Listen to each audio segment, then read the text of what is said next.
നമസ്കാരം. ഈ ചാനൽ ചർച്ചകൾ പലപ്പോഴും ആളുകൾക്ക് രസമുള്ള ഒരു കലാവിരുന്നായി മാറാറുണ്ട്. പല നേതാക്കളും പല അഭിപ്രായങ്ങളും ഒരുമിച്ചിരുന്ന് ചർച്ച ചെയ്യുന്നു, പൊട്ടിത്തെറിക്കുന്നു, ബഹളം വയ്ക്കുന്നു. കേട്ടിരിക്കാൻ രസമുണ്ട്, ഒരു നേരം പോക്കാണ്. പിന്നെ രാഷ്ട്രീയ നിലപാടുകൾ എല്ലാവർക്കും വ്യത്യാസമായതുകൊണ്ട് തന്നെ അതിനെ പിന്തുണയ്ക്കുന്നവരുടെ എണ്ണവും മാറി വരും. പൊട്ടിത്തെറിക്കുകയും ഉരുളക്കുപ്പേരി പോലെ മറുപടി പറയുകയും ചെയ്യുന്നവർ പൊതുവെ ചാനൽ ചർച്ചകളിൽ സ്വീകാര്യരാകുന്നത് അതുകൊണ്ടാണ്. ഇപ്പം ജയശങ്കർ തമാശ കലർത്തി എന്തിനേയും കൈകാര്യം ചെയ്യൂ, വളരെ സ്വീകാര്യതയുള്ള ഒരു ചാനൽ ചർച്ചക്കാരനാണ്. അങ്ങനെ മനോഹരമായി തന്നെ ചർച്ചകളിൽ പങ്കെടുക്കുന്ന ഒരു കോൺഗ്രസ് നേതാവാണ് BRM ഷഫീർ.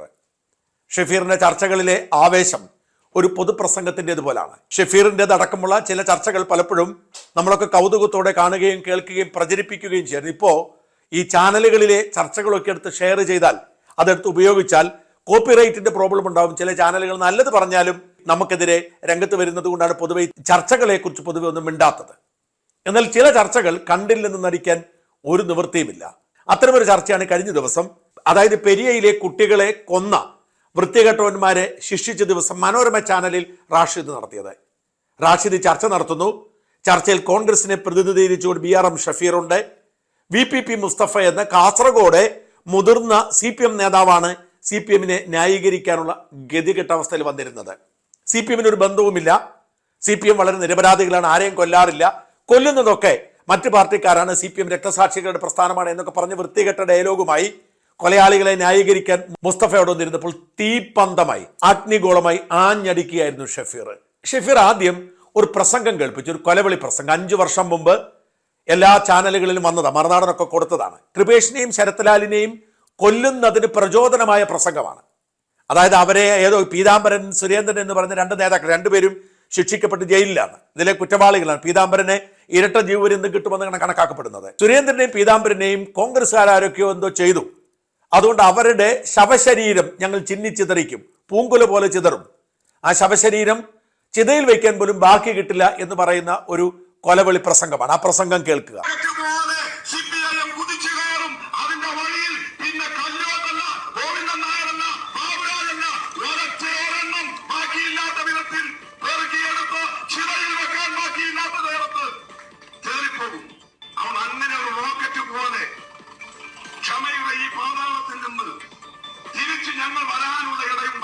ഈ പ്രസംഗം കേൾക്കുമ്പോൾ ചാനൽ ചർച്ചയിൽ പങ്കെടുക്കുന്ന VPP മുസ്തഫയുടെ മുഖം വിളറുന്നുണ്ട്.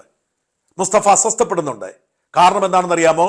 വളരെ കൃത്യമായിട്ട് ഷഫീർ ഈ പ്രസംഗകനെ പരിചയപ്പെടുത്തുക. ആ കൊലവിളി പ്രസംഗം നടത്തിയ പ്രാസംഗികൻ, നായകന്റെ പേരാണ് VPP മുസ്തഫ എന്ന് പറയുന്നത്.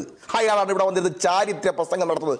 നാണമില്ലേ നിങ്ങൾക്ക്? അതെ, ആ പ്രസംഗം നടത്തിയ മുസ്തഫയാണ് ഷഫീറിന്റെ മുമ്പിൽ വന്ന് മനോരമ ചാനലിൽ ഞെളിഞ്ഞിരുന്ന് CPMനെ ന്യായീകരിക്കാൻ ശ്രമിച്ചത്.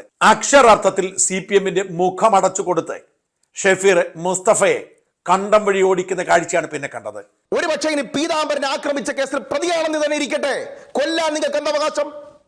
കൊലവിളി പ്രസംഗം നടത്താൻ നിങ്ങൾക്ക് എന്ത് അവകാശം? മുസ്തഫ കോടതിയോ? മുസ്തഫ സുപ്രീം കോടതിയോ? മുസ്തഫ ഹൈക്കോടതിയോ? മുസ്തഫ പോലീസോ? മുസ്തഫയുടെ കൊലവിളി പ്രസംഗം ചിതയിൽ വെക്കാൻ പോലും കഴിയാത്ത വണ്ണം ചിതറിച്ചു കളയും. എന്നിട്ട് വന്നിരുന്ന് ഉളുപ്പില്ലാതെ ന്യായീകരിക്കുന്നു. നാണമില്ലാത്തവന്മാർ. CPMന് ഒരു ബന്ധവുമില്ല എന്ന് പറഞ്ഞ മുസ്തഫയെ എണ്ണി എണ്ണി പറഞ്ഞ് കേൾപ്പിക്കുന്നുണ്ട് ഓരോരുത്തരുടെയും പദവി. KV കുഞ്ഞിരാമൻ ലൈബ്രറി കൗൺസിലിന്റെ പ്രസിഡന്റാണ്. ഓരോരുത്തരുടെയും കാര്യം എണ്ണി എണ്ണി പറയും. ഇനി ഒന്ന്, ഞങ്ങളുടെ കുട്ടികളെ കൊലപാതകം നടത്താൻ വേണ്ടി ഇറങ്ങി തിരിച്ചവന്മാർ ഓരോരുത്തരായിട്ട് ഞാൻ പേര് പറഞ്ഞു തരാം. ഒന്ന്, മുൻ MLA Uduma MLA KV Kunhiraman. അദ്ദേഹത്തിന് ഇപ്പോഴത്തെ പോസ്റ്റ് എന്താണെന്ന് അറിയുമോ? ലൈബ്രറി കൗൺസിൽ, അഥവാ എഴുത്തും വായനയും, വായിക്കാനും എഴുതാനും അതുപോലെ തന്നെ ആവിഷ്കാരത്തോടു കൂടി അതെല്ലാം പുറമെ പ്രചരിപ്പിക്കാനും വിധിക്കപ്പെട്ട കാസർഗോഡ് ലൈബ്രറി കൗൺസിലിന്റെ പ്രസിഡന്റ് കുഞ്ഞിരാമൻ പ്രതിയ. രണ്ടാമത്തെയാൾ മണികണ്ഠൻ, മുൻ ഏരിയ കമ്മിറ്റിയുടെ സെക്രട്ടറി, ഇപ്പോഴത്തെ ബ്ലോക്ക് പഞ്ചായത്ത് അംഗം, CPM അരിവാൾ ചുറ്റിക നക്ഷത്രം. മൂന്നാമത്തെയാൾ രാഘവൻ വെളുത്തോളി, ലോക്കൽ കമ്മിറ്റിയുടെ മുൻ secretary. 4, KV Bhaskaran, area committee അംഗം. 5, ഈ പറയപ്പെടുന്ന പീതാംബരൻ, ലോക്കൽ കമ്മിറ്റി അംഗം. പറഞ്ഞു വന്നത് എല്ലാവരും CPM ആണ്. എല്ലാവരും CPM ആണ്. കൊലപാതകത്തിൽ പിടിക്കപ്പെട്ടത് CPM, കൊന്നതിന് ശേഷം ജയിലിൽ പോയത് CPM. ഷഫീർ തന്റെ ഭാഗം തുടങ്ങുന്നത് തന്നെ CPM എങ്ങനെയാണ് ഒരാളെ കൊല്ലാൻ തീരുമാനിച്ചാൽ കൊല്ലുന്നത് എന്ന് പറഞ്ഞാണ്. അതായത് ആദ്യം കൊല്ലാൻ തീരുമാനിക്കുന്നു, അതിനുവേണ്ടി കൊട്ടേഷൻ എടുക്കുന്നു, ഒടുവിൽ ഒരു നേതാവിനെ കൊണ്ട് കൊലവിളി പ്രസംഗം നടത്തുന്നു, കൊല്ലുന്നു. ഈ കൊലപാതകം നടക്കുന്നത് സാധാരണഗതിയിൽ ഇപ്പോൾ CPM സാധാരണഗതിയിൽ പിന്നെ കൊലപാതകം നടത്തുന്നത് ശ്രദ്ധിച്ചാൽ മനസ്സിലാവും. ആരെങ്കിലും ടാർഗറ്റ് ചെയ്താൽ അവർക്കെതിരായി ഏതെങ്കിലും ഒരു കൊച്ചു കേസ് അവർക്കെതിരായി ഇട്ട് കൊടുക്കും. ആ കേസിൻ്റെ പേരിൽ സംഘം ചേരും, തെളിവുകൾ ശേഖരിക്കും, ആയുധങ്ങൾ സംഭരിക്കും. എന്നിട്ട് ഏതെങ്കിലും ഒരു നേതാവിനെ കൊണ്ടുവന്ന് ഈ പറയപ്പെടുന്ന കൊല്ലാൻ ഉദ്ദേശിക്കുന്ന ആളിൻ്റെ നാട്ടിൽ കൊണ്ടുവന്ന് കൊലവിളി പ്രസംഗം നടത്തും. കൊലവിളി പ്രസംഗം കഴിഞ്ഞാൽ ഉടൻ തന്നെ അവരെ കാച്ചിക്കളയും. ഇതാണ് ഇവന്മാരുടെ സ്ഥിരം ശൈലി.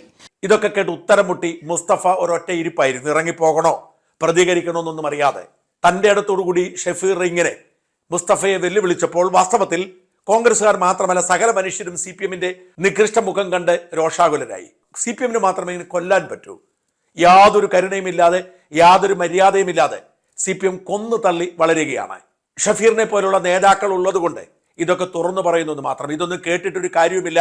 ഇതൊക്കെ അലങ്കാരമായി കൊണ്ടു നടക്കാനാണ് CPM-ന് പരിശീലനം കിട്ടിയിരിക്കുന്നത്. അവർ കൊണ്ടു നടക്കും, ഇനിയും കൊല നടത്തും. ബംഗാളിലെ പോലെ ഒരു കൊടുങ്കാറ്റ് വീശി ഇവർ നിഷ്കാസിതരാകുന്നത് വരെ ഈ നാട്ടിൽ ഒരു സാധാരണ മനുഷ്യന്റെ ജീവന് സുരക്ഷിതത്വം ബാക്കിയുണ്ടാവുകയുമില്ല.